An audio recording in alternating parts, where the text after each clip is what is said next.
Welcome to Biblically Speaking. My name is Cassie Bellino, and I'm your host.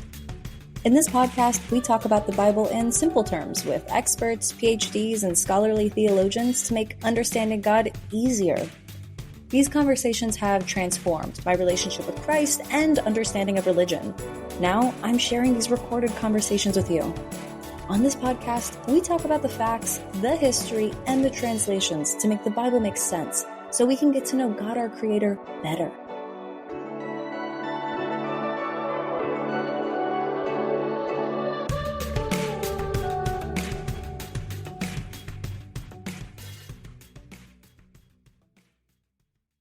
All right. Hello. Oh, am I supposed to say hi back? Hi. Here I've got Christopher Carr. Chris, do you want to introduce yourself just a bit? I'm so excited to host you today. Right. Dr. Christopher Carr. I am an assistant professor of religious studies at Misericordia University, which is in northeastern Pennsylvania, about 10 miles outside Dallas, Pennsylvania, which is near Wilkes-Barre. Nobody knows about Dallas, Pennsylvania. Got my training at Marquette University. Before that, I taught at Caldwell College, which is in North Jersey. And I'm basically a jack of all trades on the systematic side. You know, there are lots of different sub-disciplines in theology with biblical studies, historical theology, morals, and systematics, which is studying doctrine and how it all interrelates with other doctrines. So that tends to be my area, and I dabble in a little history too. Okay. That's interesting. I wasn't really aware of what systematics were, but it's good to know you kind of understand how they all interact together. They'd better. But since we can't all be experts in everything, you know, a lot of those other fields require languages. Now, in theory, mine would require some French and German because of all the theologians that France and Germany produced. Though I do know people who know a lot of Polish because of Pope John Paul II. If you are in historical theology, you'll need a lot of Latin. And obviously for biblical theology, either Greek or Hebrew. Okay, so you don't speak, you can't read the Aramaic texts. You can't translate Hebrew. I might be able to recognize that it is Aramaic, but that might be as far as I'm able to go. And I assure you, my French and German are purely cosmetic. Same. Well, I'm really excited to talk with you today. Do you mind just briefing a little bit about your angelic studies? I know we'll get into it a little bit, but really that's the reason I wanted to talk with you about the subject today, which is going to focus around demons. But you have a specialty in this that makes you really particular as a guest that I'm really excited to kind of glean that expertise from. All right. Well, I am not the most expert of experts, but over the course of my studies, I've had occasion to meet exorcists, and I gather information from them anecdotally about the sorts of things that they've had to, people they've had to work on and the experiences that they've had. Sorry to interrupt, but how do you casually meet an exorcist?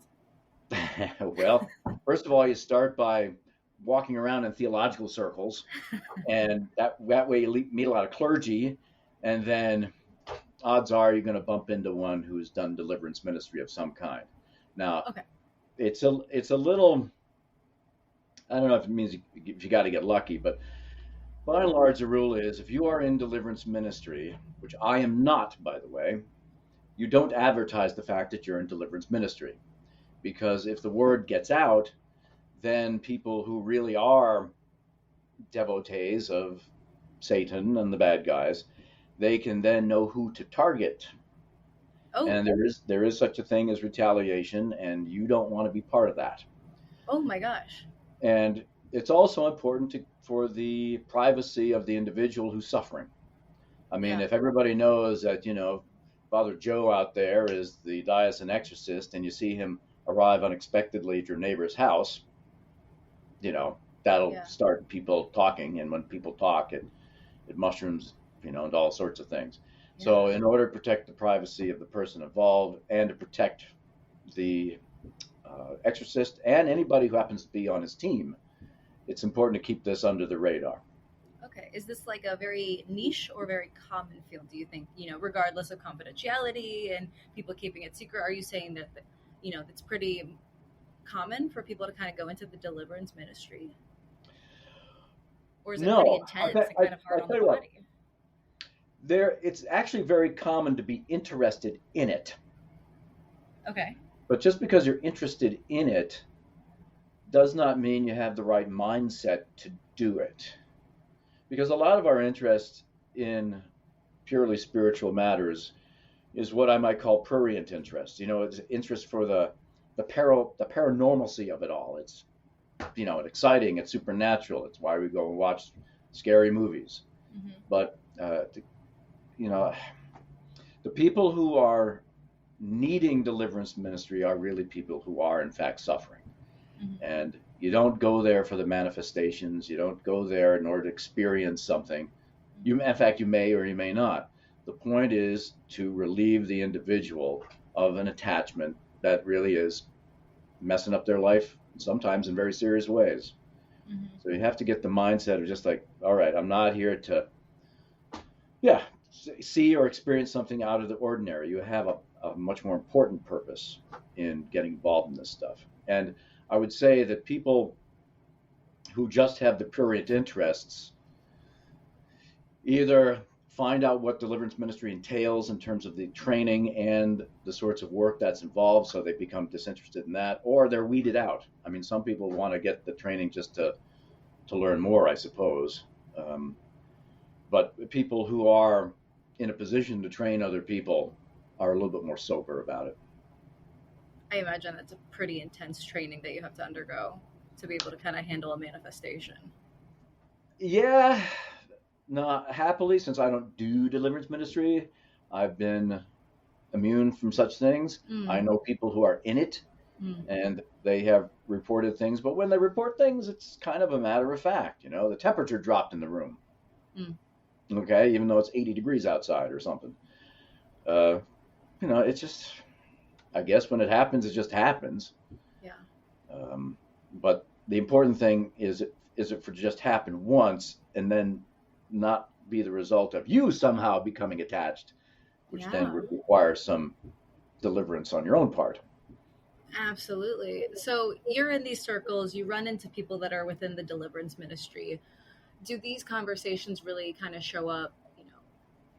I'm trying to say, like, is this happening in the back rooms of people that are suffering from attachments? Or do you feel like these people that are within the deliverance ministry kind of walk around in the world today and they see these attachments in commonplace, much more frequently? Like, I know this is not at all related, but like a medium, you walk into a grocery store and you're like, whoa, is it the same way for somebody within that ministry?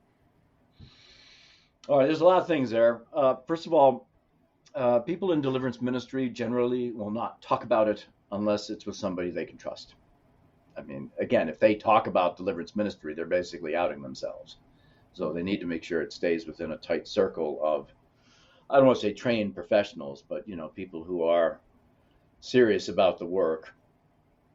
Most people, I imagine, who are in deliverance ministry. Now, I just want to broaden this out a bit. Now, bear in mind, we're talking from within a Catholic context here.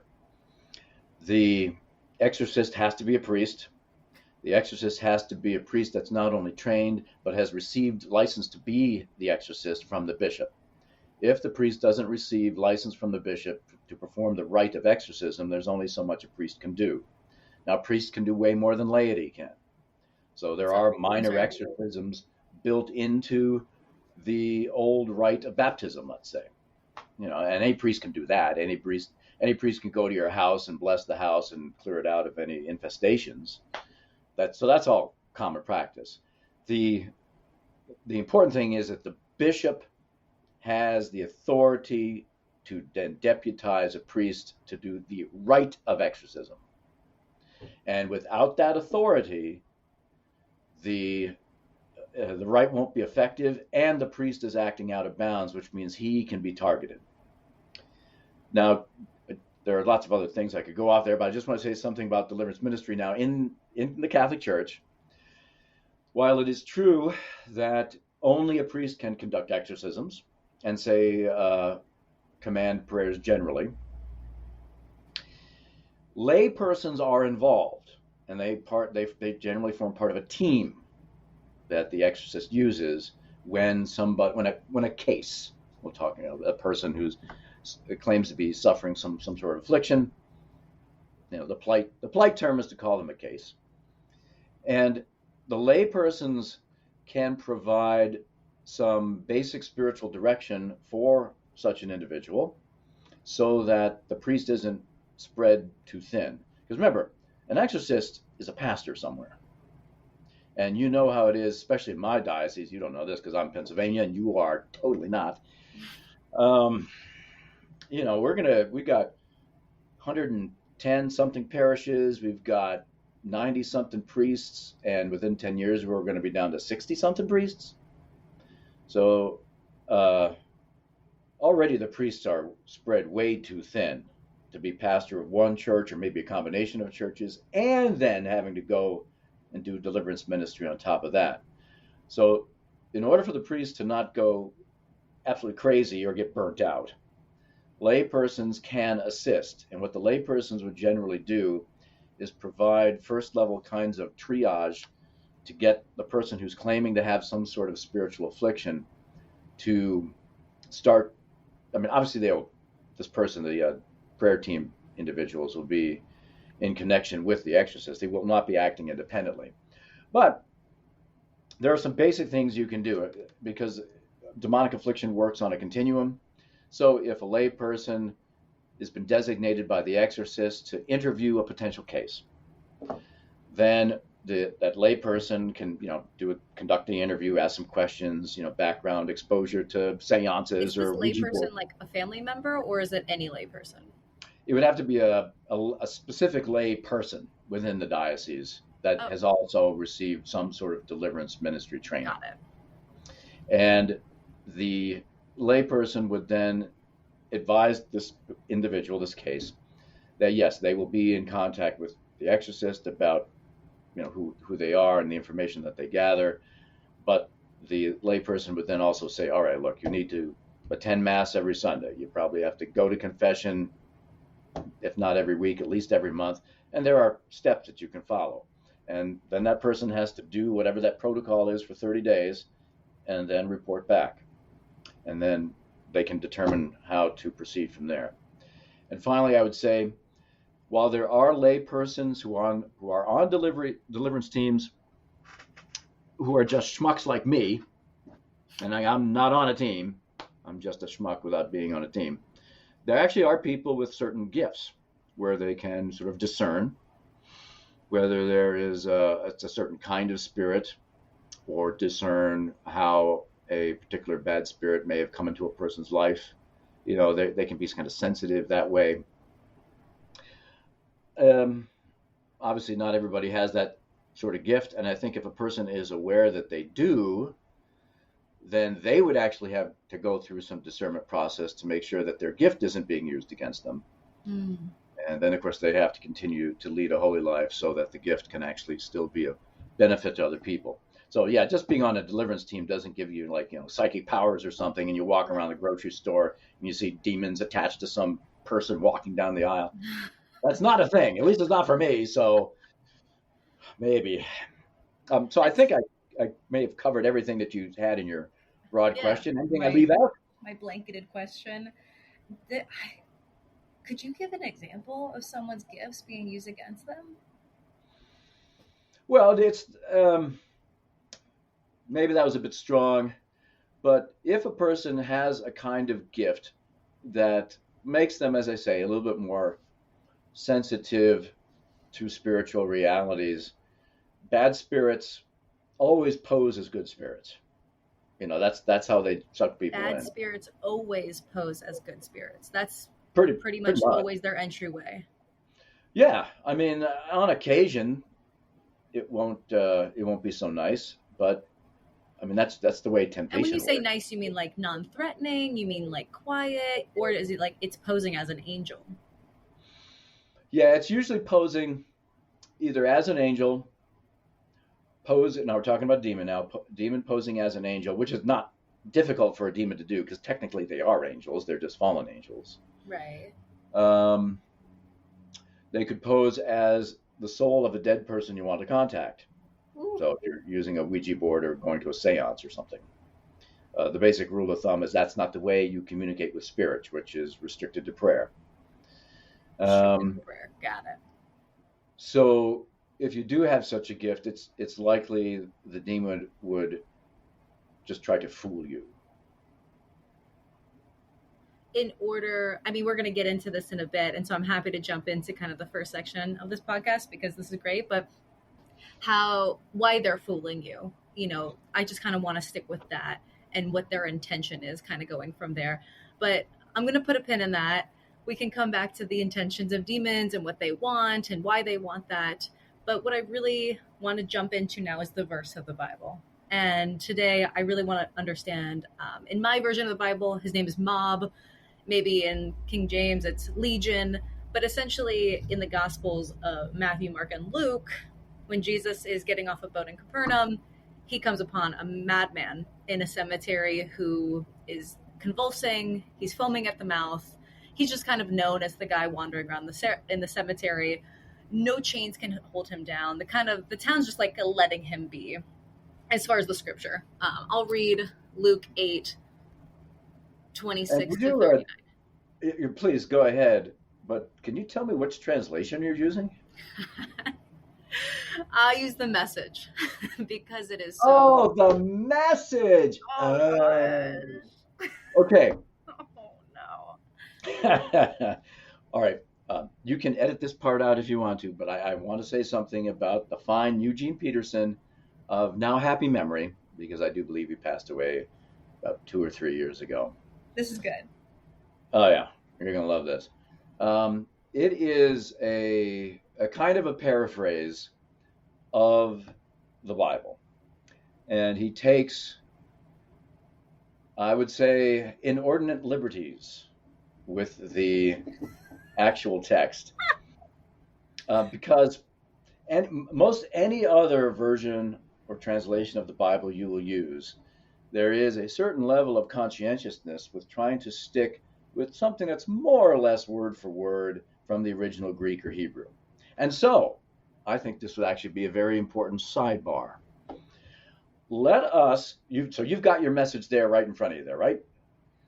I wasn't going to read from the Message. I was going to read from whatever Google popped up, but we can keep going with this Message too. I think you should.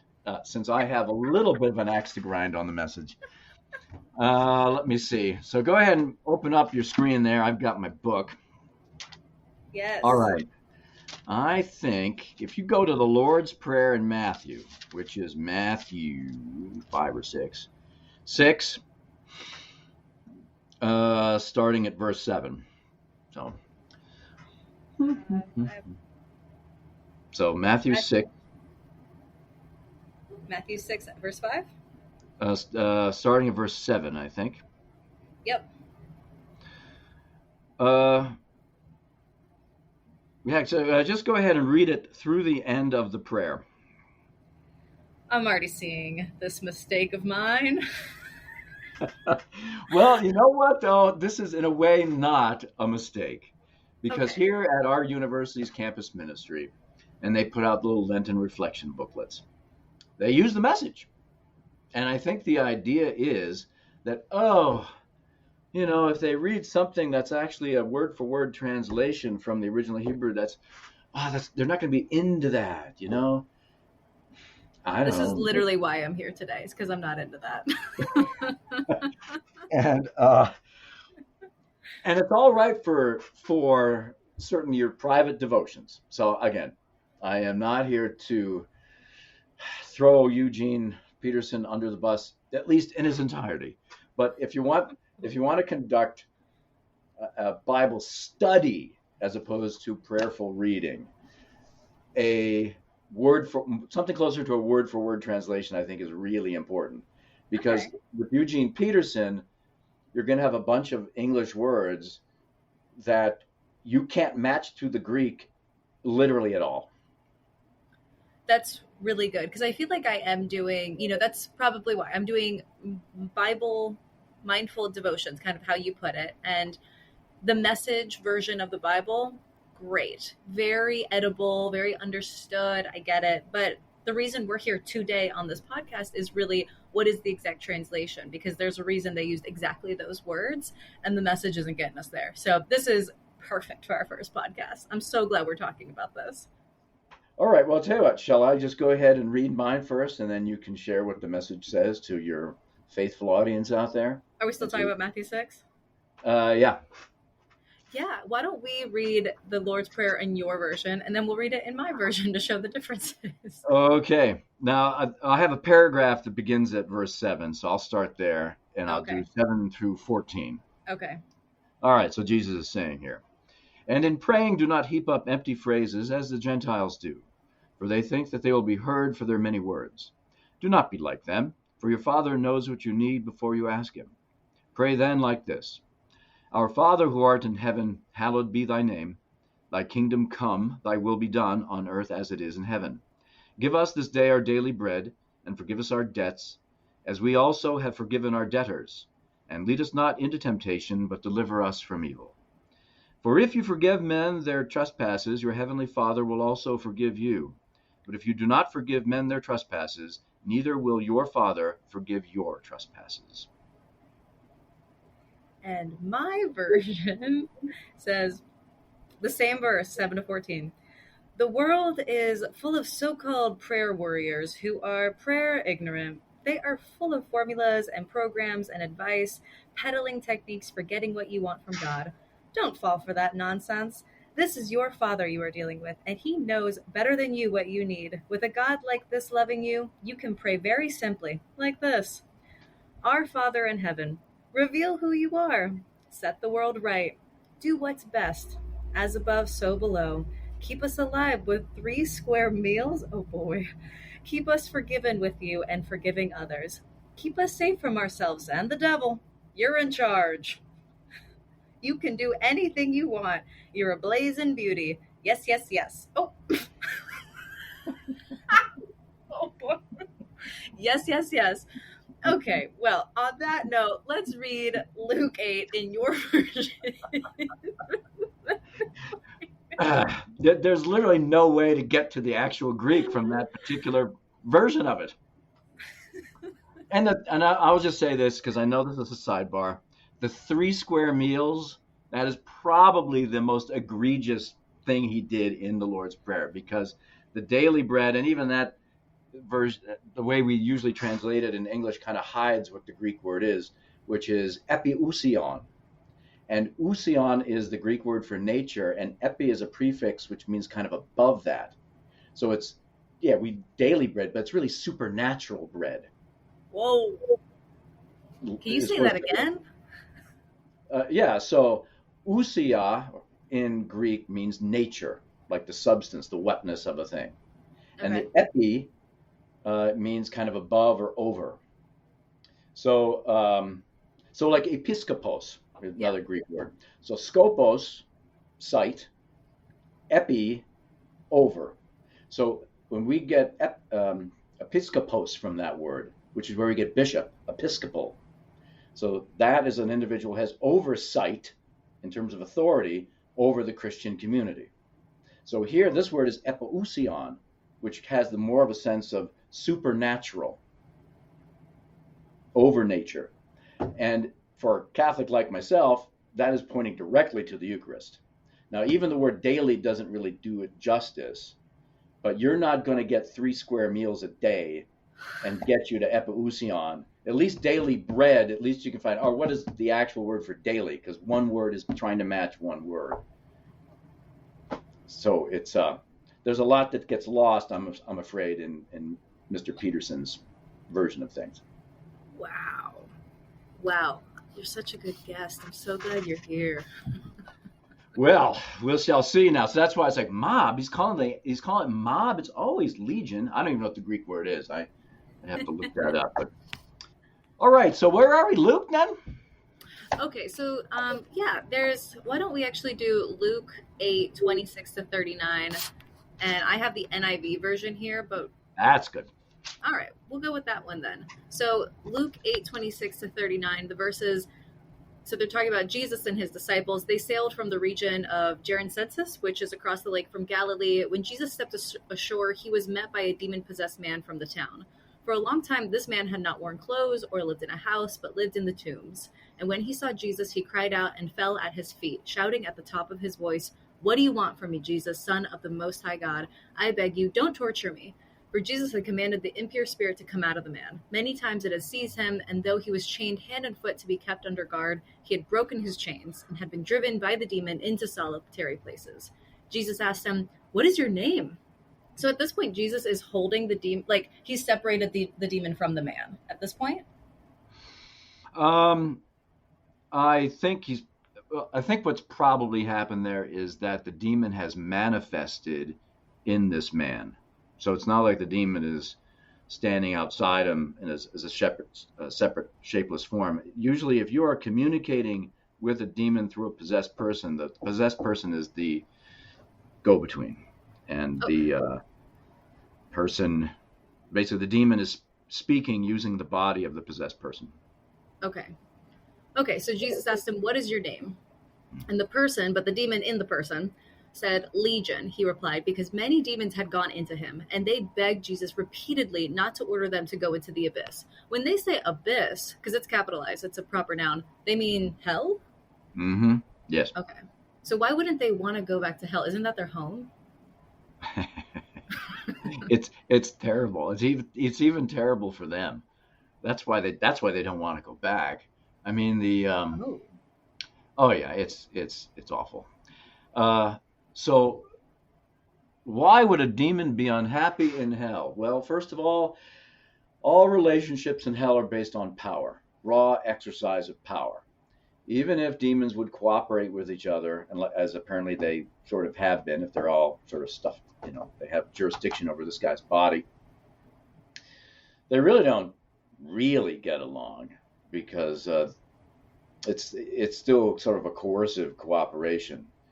So hell is a place where all those relationships based on power are experienced in a raw form, and I expect that these demons were somewhat lower on the totem pole, which means they're going there to suffer at the hands of the demons who are mightier than they are. So it can't be pleasant, number one, for that.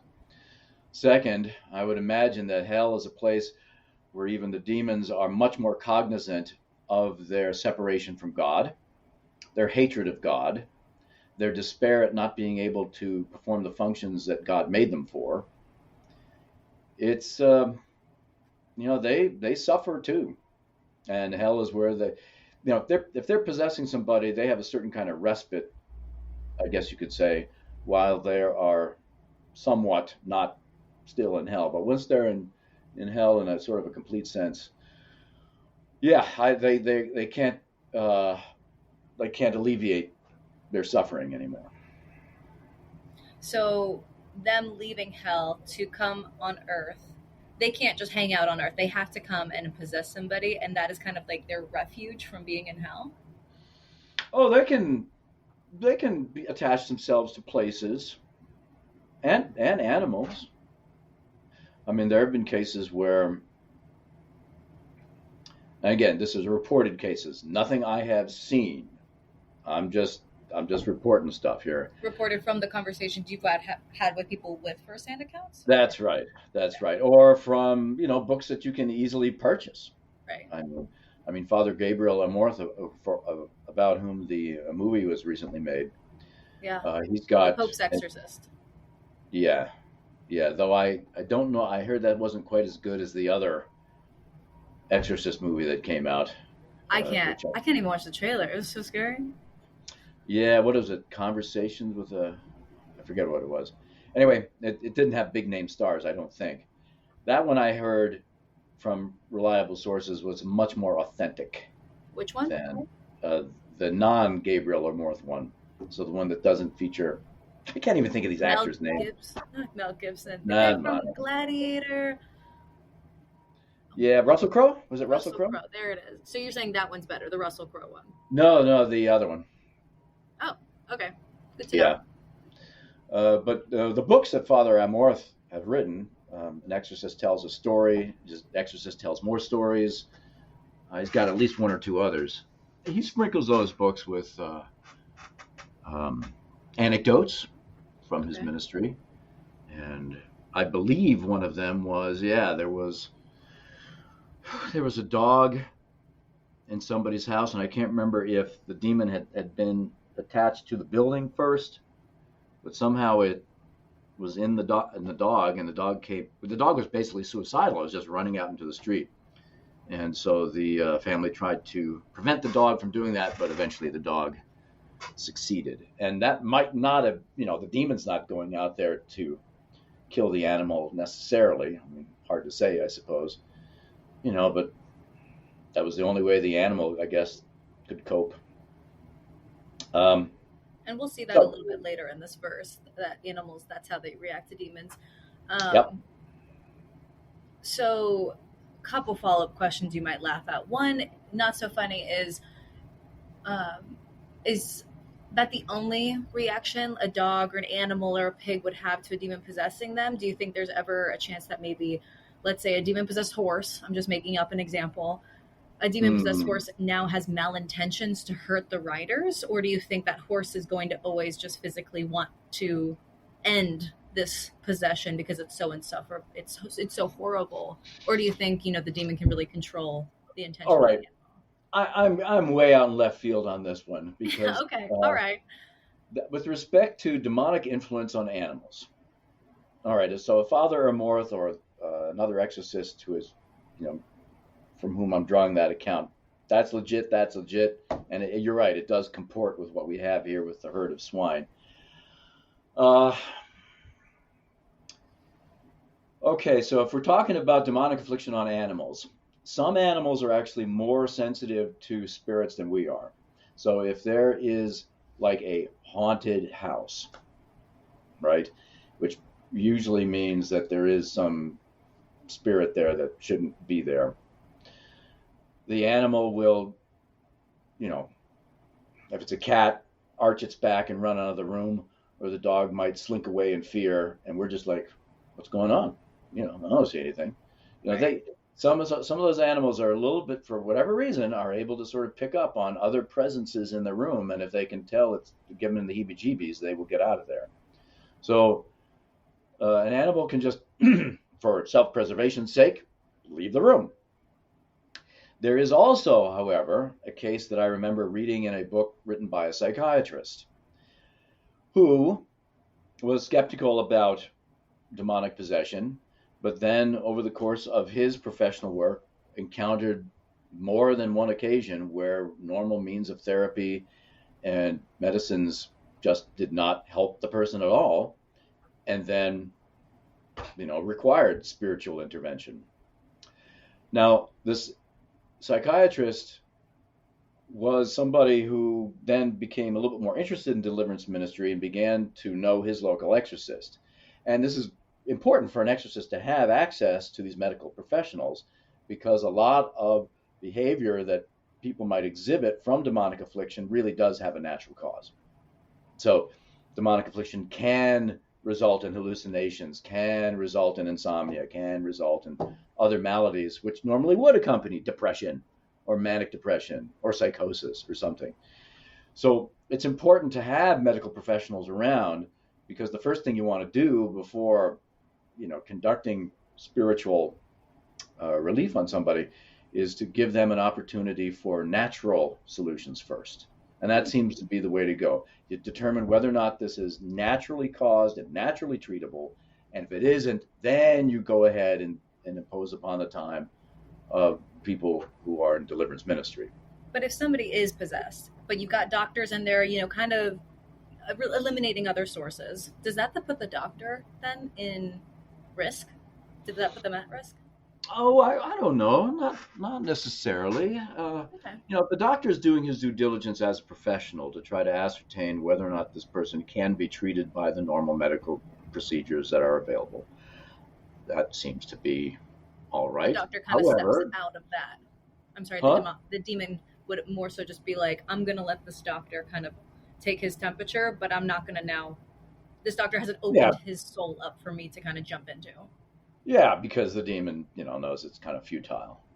However, this is why I brought up the story. In this particular psychiatrist's book, and I'll have to look it up and tell you what this is maybe after we're done because I don't Yeah. have it off the top of my head. He was asked by his exorcist friend to interview a young lady, and he agreed to do it. And the appointment was supposed to be the following morning. And the psychiatrist has 2 cats, and the cats are great buddies. I don't think they're siblings, but they're getting along great. And the night prior to that interview, they had an all-out, drawn blood fight between them, and they had to separate them and put them in different rooms. And it was just like, what is wrong with these cats? They're going psychotic on us. Well, the next morning, all right, cats are probably still in their separate rooms. The doorbell rings and the psychiatrist goes down, and there's the priest with this young lady. And the first thing the young lady says is, "How'd you like those cats last night?" Who is this lady? She was somebody who was kind of a witch. What? And What's so going on? This is crazy. she did something on her own to just kind of mess with the psychiatrist's cats. And the cats aren't possessed or anything, but they were under some sort of influence, which was temporary and it never happened again. And the psychiatrist chewed her out. It's like, don't mess with my cats. So you're saying the psychiatrist was the one afflicted with a demon? No, the psychiatrist's cats was. Oh, so why did the psychiatrist invite a priest and a witch over? Well, because the young lady who had, willingly undertaken the role of a witch, for some reason approached the psychiatrist because she was suffering in some way. Approached the priest because she was suffering in some way. And the priest's like, let's just make sure we rule out other things first. And so she agreed to see the psychiatrist because you can't pink slip somebody, for no particular reason. You have to agree to go see a medical professional. That's kind of the rules. Oh. So she agreed, and so she must have known who she was going to see, and decided to mess with his pets. So a woman felt as if she was being afflicted. She went to a priest to say, I think there's a demon in me. And he's like, okay, but first let's rule out medical. So let's go to a doctor. And before even meeting the doctor, she's like casting spells on his pets. That seems to be the case, yes. To the best of my recollection, yes. That is terrifying. Well, yes. Now, could the psychiatrist have done anything? I don't think he would have had the foresight to realize that this sort of thing would be a possibility. And obviously, guys, it is super, super rare. Right. I'm sure your pet is fine. It's great. Okay. If they're crazy, they're probably just regular old crazy. It's cool. Because cats, animals, pets, dogs, they all have their personalities, so to speak. So, just because they have a personality that you don't happen to like, Anyway. Interesting. So that's a very interesting story. I'm going to pivot, and I had a follow-up question, and then we'll finish the verse, and then we'll get into the modern day. Oh, yes, the verse. What happened to that? Go on. So one thing, just to wrap this up, is I am not in this world. I watch scary movies, and then I ask questions. That's basically where I'm at in my understanding. So I just watched a scary movie, and this is very relevant. It's called Talk to Me, and I think that if anybody watches that movie, they should understand the spiritual warfare of that type of movie. I recommend it because it's a good scary movie. I don't recommend it from a open your soul to the devil type of way, because I feel like there is some sort of infiltration in that way. That's just my personal opinion.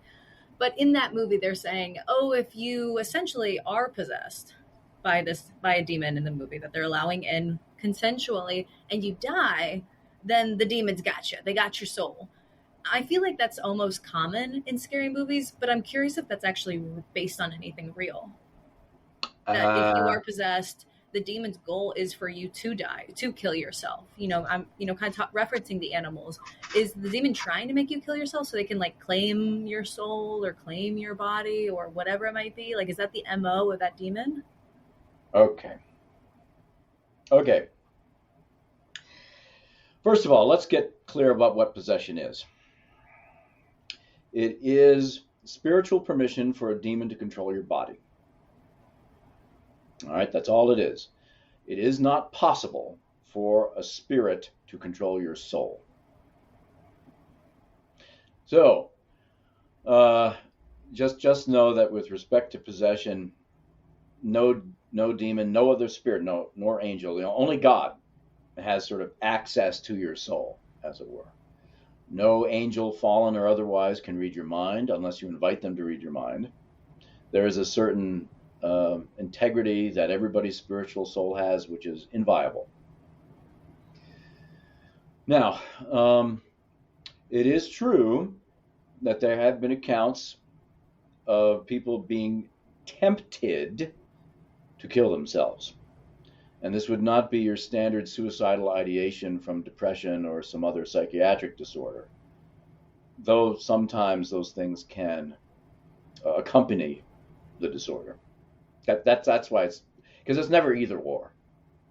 I'm sorry, what would be the either or here? Well, either you're possessed or you have a psychiatric issue. Often, I guess I'm going to say often is a better word, often those two things can be intertwined.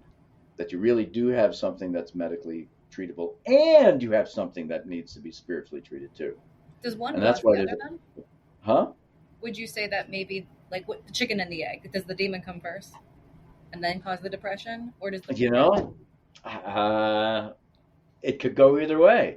If you expose yourself, let's say, to a black mass, which is really bad. What's a black mass?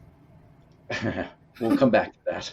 If you participate in a black mass or a seance or something like this, then yes, and you do so willingly, you can get an attachment that's going to cause you emotional problems, relationship problems, finance problems, all sorts of bad stuff. Okay, now, on the other hand, most of us, because of our fallen world and because of the woundedness of our families, we're all hurt. And demons can use our hurts as a way to get us to sin. Mm-hmm. And if we don't continue to try to cultivate our spiritual lives, then maybe the constant repetition of succumbing to temptation could lead to something a bit more serious. So it could go either way. The hurts that we have can be used as leverage against us, or we do something spiritually kind of stupid, and then we begin to suffer cognitively as a result of this stupid decision we made. So yeah, it could go either way. Wow. A black mass is just like a ritual. Like I guess I'm just like a blanketed term of a black mass is like a Ouija board, a seance, or is like a black mass the worst thing and a Ouija board's the lightest thing? How are you rating your podcast here? This is like PG-13. Oh, well, I think the conversation of this will really determine it. This is okay. In the dark here. Well, listen, if you need to put a little beep sound in this, okay, you go ahead and do that. Oh, okay. Yeah. All right. So in my diocese, the Diocese of Scranton, we have a kind of an exorcist emeritus. He is somebody who is in his 90s. He has had reports that he is bilocated. I remember him talking about cases that he's worked on. He's kind of transported. Huh? When you say bilocated means to actually be in one spot and to be seen in another spot at the same time. Okay. Mm-hmm. And usually that's reserved for saints, people on their way to sainthood. This guy, I wouldn't doubt it. I had occasion to be a chauffeur to drive him from his elderly residence up to a parish for mass. So it could be that my passenger seat's going to be a third-class relic one day. So I'm pretty excited about that. Now, maybe second class. I can't remember how that works. I could be second class relic. Anyway, where was I going with this now? Oh, the Black Mass. So when I was actually driving him that day to the Mass, the regular Mass, he was talking a little bit about, in this town we're driving through, a year or so ago, there was a Black Mass. And I was like, what? So for a Black Mass, remember that demons and the devil himself cannot create anything on his own. All they can do is mimic or destroy something that God has made. In order for there to be a black mass, you have to have the Blessed Sacrament. In order And for you there to can be a either black get the mass, you Blessed need a Sacrament, What's a blessed sacrament? the Eucharist. In order to do something demonic, you need a Eucharist present? Well, for the black mass. Okay. Yeah. Which is why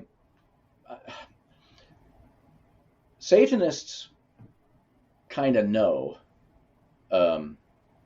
where the Eucharist is to be found. Now, Satan hates all Christians, all right? Hates them all. But he'll treat different Christians differently. So the only tabernacles a Satanist will want to break into is a Catholic tabernacle. Either, now, of course, I'm a Catholic myself. I would say it's because they know that that's the body of Christ in there. And that by their own admission, Protestant churches don't claim to have the body of Christ in any substantive way. It's just either a symbol or something. And Satanists don't want symbols. And so the only Satanists don't want symbols. I feel like their whole thing is symbols. They've got pentagons. They've got they got symbols, but yes, there is certainly symbolism. Undoubtedly, you can have the sacrament and symbols, but the general rule of thumb in the Reformed Christian tradition is that, well, there's a wide variety of positions on the Eucharist, but generally speaking, from a Lutheran trajectory, yes, it is the body of Christ, but what you do at liturgy is not in any way a representation of the sacrifice. If you're from the Calvinist position, you will say that Christ's power is present in the Eucharist, but not Christ himself, nor is the liturgy in any way a representation of the sacrifice. And then there's the Zwinglian approach. Nobody knows Ulrich Zwingli, but he's the one responsible for saying what you do on Sundays is clearly just a symbol. We're just taking communion. Doing it because Christ commanded us to do it. Are you referring to taking communion? Hmm? When you say what you do on Sundays, you're referring to taking communion? Or the what you do with the bread and wine, just the blessings over it prior to receiving communion. So, regrettably, because of the divisions in Christianity, there are a number of different tracks, and every church kind of has their own spin on one of those four possibilities. All right, so does that make sense up to this point? This again is. I'm following. All right, cool. So a Satanist wants just what the Catholics have. They jealous. All right. So what happens is either a Satanist has to break into a church and violate the tabernacle and take the Blessed Sacrament out. They pose as a faithful person, and when they receive communion in the hand, they simply walk out with it, which is why I'm not a big fan of receiving communion on the hand, because the leaf you put on somebody's tongue, it's almost assured that it's going to be consumed like it should be. Or you have to get an apostate priest to consecrate the host. Consecrate like the bread, or consecrate the person taking it? Oh, no. When we talk about consecration with respect to the Blessed Sacrament, we're talking about consecrating the bread and wine so it becomes the body and blood of Christ. Got it. So only a priest can do that. Okay. And if you have somebody who's been validly ordained a priest, and then that guy for some reasons becomes a minion of Satan, his priestly powers remain with him. Oh. And so he can, in fact, validly but illicitly consecrate bread and wine as the body and blood of Christ, but he does so to advance his own damnation more than anything else. So at Mass, the Mass has a marriage-like structure to it. Christ is the bridegroom. All of us are brides, including me. Yeah. So you think about the relationship between a man and a woman in kind of a more, mundane sense. It is the man who gives of himself and the life principle that's within him, and it's sort of feminine to receive that, and in receiving becomes fruitful. Mm-hmm. Okay. So there is, in fact, a supernatural analogy that happens at every Mass, where Christ, the bridegroom, gives of his life, which is himself, which then every Christian receives. So every Christian is a bride of Christ. That's why the church as a whole is talked about as the bride of Christ. This is so sweet. Because, isn't that? So a man's spiritual life is a lot different than a woman's spiritual life, because there's a certain symmetry, you might say, between the way you're actually created physically and the way you relate to Christ spiritually. But in order for me to be the man Christ called me to be at a privileged moment, I have to be feminine in a certain way in order to receive the graces I need to be masculine. Sounds confusing. It's there. I know. I'm sorry to throw this all at you one time. So what happens then at the Black Mass? Satan cannot do anything really like that. All he can do is mock it. So here's this 90-year-old guy sitting next to me in the car saying that there was this woman that he had to, had a case with this woman who made herself the primary subject of the Black Mass, which basically means she had to be a virgin. She had to be on the altar of the Black Mass without clothes. And then the Eucharist, somehow obtained, had to be stuck inside her. Okay. And not her mouth. Okay. And since that was meant to be a complete mockery of the marital structure of the Mass, quite naturally, anybody who's there, the officiant of the Mass, and obviously the poor young woman who agreed to be the receiving end, they got problems. The woman and the person who ordained it had problems, as in they became. Well, whoever the minister or the celebrant was of the Black Mass, he's already a committed Satanist. Now, whether or not he's fully possessed, that maybe not, who knows? But I'm sure he's got some sort of level of demonic influence in his life, maybe short of possession. But the poor young woman, I don't know if she knew what she was getting into. Maybe she was, sort of being groomed, and she was at a low level of dabbling in the worship of the occult or Satan or whatever. And when she agreed to be the centerpiece of a Black Mass, then her spiritual health deteriorated rapidly. So this saintly man telling you the story, did he have an ending for it, or how he, worked with her? Well, like yourself, I just had to stop and digest the information right there. I mean, I hope it turned out well. He's the sort of person that probably is quite good at his job, I would imagine. But, just because you're at a point where you need the rite of exorcism, because you really do have demonic affliction that counts as possession, you may need more than one. It's not a one and done affair. There are demons that are so strong in people, because there's a hierarchy among the demons, just as they are among the angels. It takes, some low-level ones can be kicked out right away. Sometimes even a low-level one can't be kicked out right away because somehow the person isn't entirely open to God's grace and still has an attachment to this entity. And some are just really, really powerful, and it takes several over the course of many years. And maybe, it's just going to be a lifelong project. But going back to what I originally talked about, if you are possessed, that's no certain thing that you're going to be damned. Because what saves you is grace in the soul. So you can be possessed, which is demonic attachment in your body, and still have supernatural grace in your soul. So yes, a possessed person can be saved. Amen. Now, obviously, you improve your chances if you're able to clean yourself out, in your body too. And any motivation that a demon could tempt a person to kill themselves just for the sake of causing that person harm, even though that person is likely to be saved.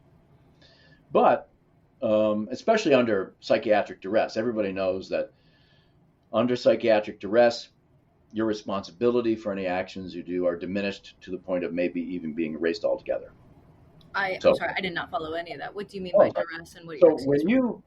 So when you sin, and you sin knowing full well what you're doing is wrong, and you're going to throw yourself into it anyway, that is way more serious than a sin that you commit out of force of habit, because your will has been weakened through repetition to gravitate towards that particular kind of behavior. So people who are not considered to be fully responsible for their actions are not going to be held fully accountable for them. Let me give you a really mundane example. Please. One day I was on my bike. Now, this is a pedal bicycle. I'm not cool enough for the motorized kind. And I was in a town, and I wanted to go through the business section to kind of look at the stores. And so I was kind of, it was busy. People parking on the side of the streets and all this. And there's a cop standing over there on the corner. So he waves me over. And I was like, okay. And he said, you're not allowed to bike on these streets where the businesses are. And I was like, really? I mean, I didn't see any sign. I mean, there were signs elsewhere, I guess. So he said, it's a town ordinance. So if you would, just get off your bike, walk up to the corner, and then there was kind of a main road that kind of bypasses the shopping area, and I can just get on my bike and pedal away. So he knew out of my ignorance that I wasn't deliberately breaking the town statute. So he just let me go, because it wasn't really my fault. I didn't know. Ignorance can excuse guilt in certain respects. So the same with sin. I mean, some people don't have their consciences formed correctly. They don't know what they're doing is wrong, or they are compelled to do something that is wrong because of hurt, damage, temptation, habit, psychosis. We don't blame people for killing somebody in a psychotic rage. We lock them up, of course, but we do that for their own safety and hopefully for their health, not because we consider them to be a flat out, fully cognizant murderer. Mm-hmm. Got it. So, if you don't, gosh, now I've got off track. Why am I making this distinction again? What's going on? About the cognizance of your soul being saved despite. Oh, yes.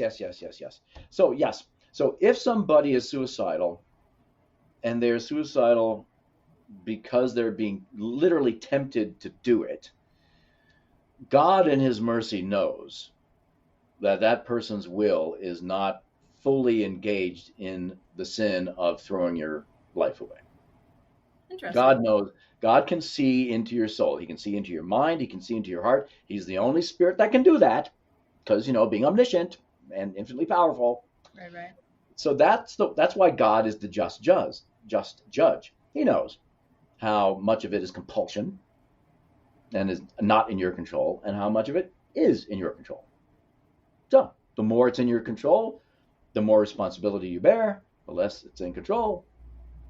So if somebody is tempted as a combination, let's say, of spiritual temptation and mental illness to commit suicide, I think there is adequate reason to say that God's not going to let that soul be separated from God forever, because they were sort of compelled to do so. Mm. And, it could well be that demons just, get their jollies at seeing human beings kill themselves, which I assume they do. But I don't think it's a sure thing, therefore, that if a demon compels somebody to kill themselves, that person is lost forever. Only God's the only one who's going to be doing any judging.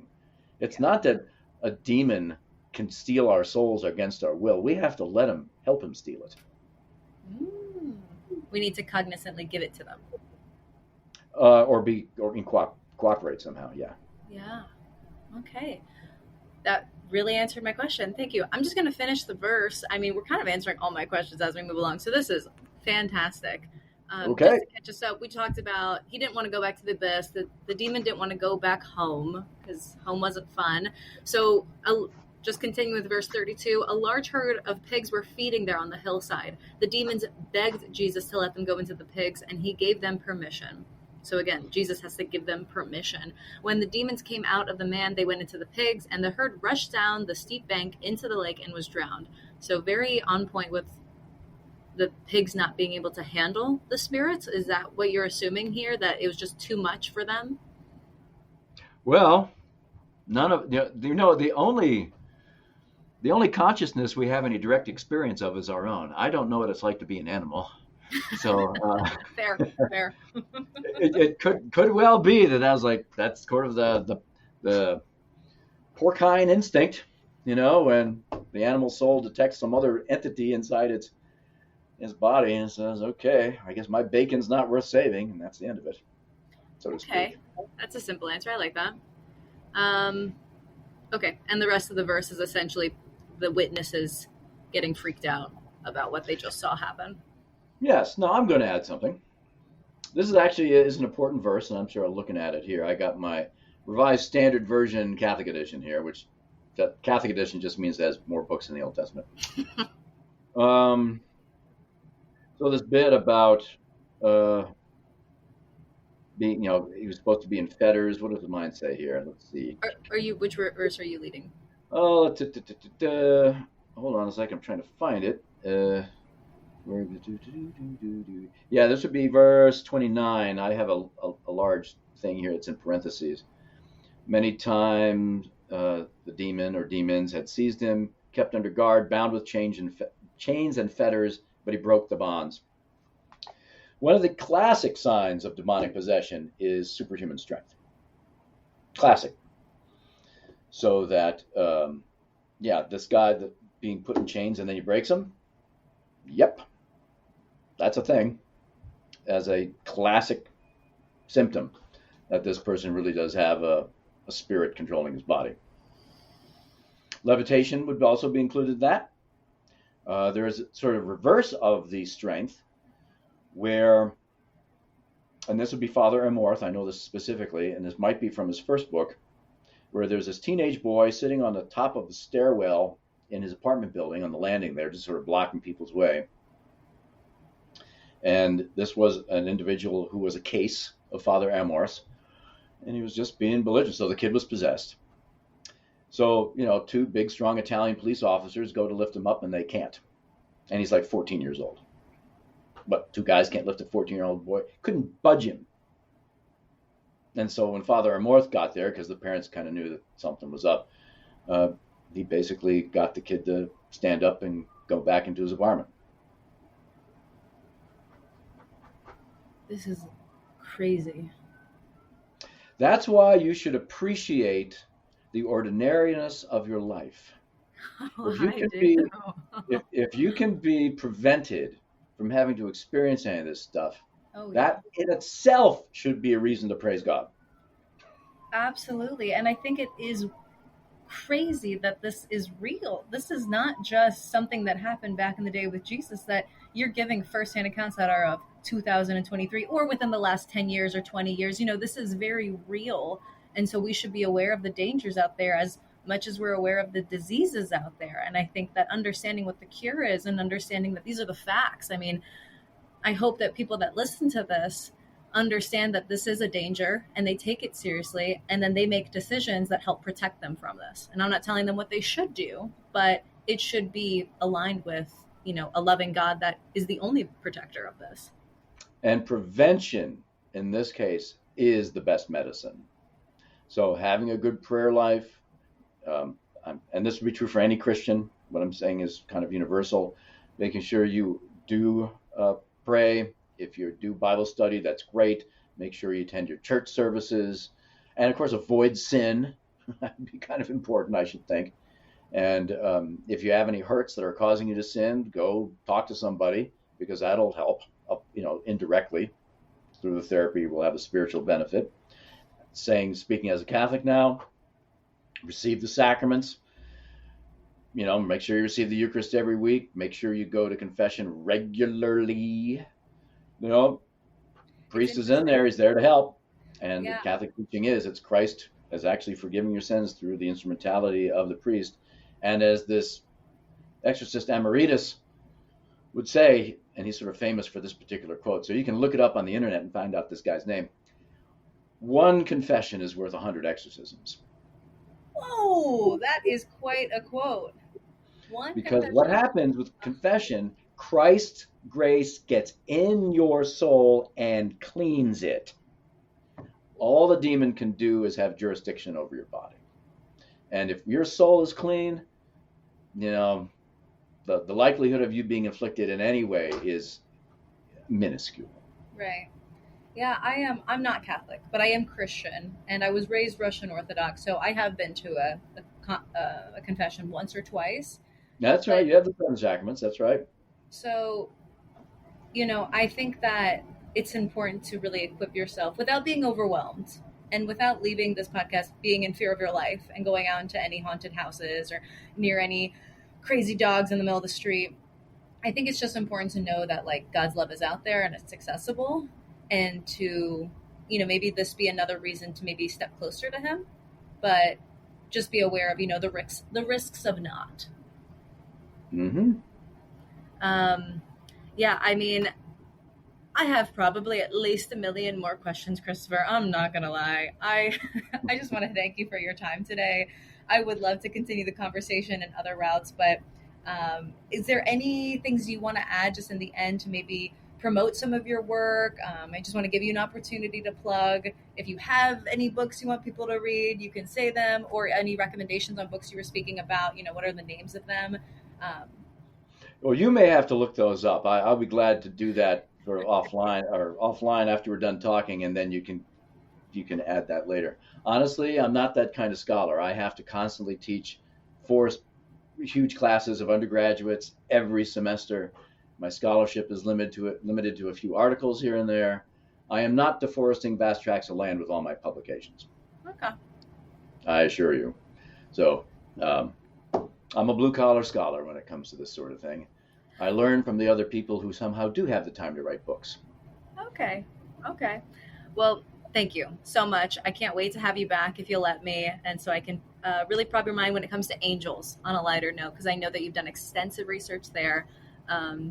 Thank you so much for your time, Christopher. It was my pleasure, and thank you for having me.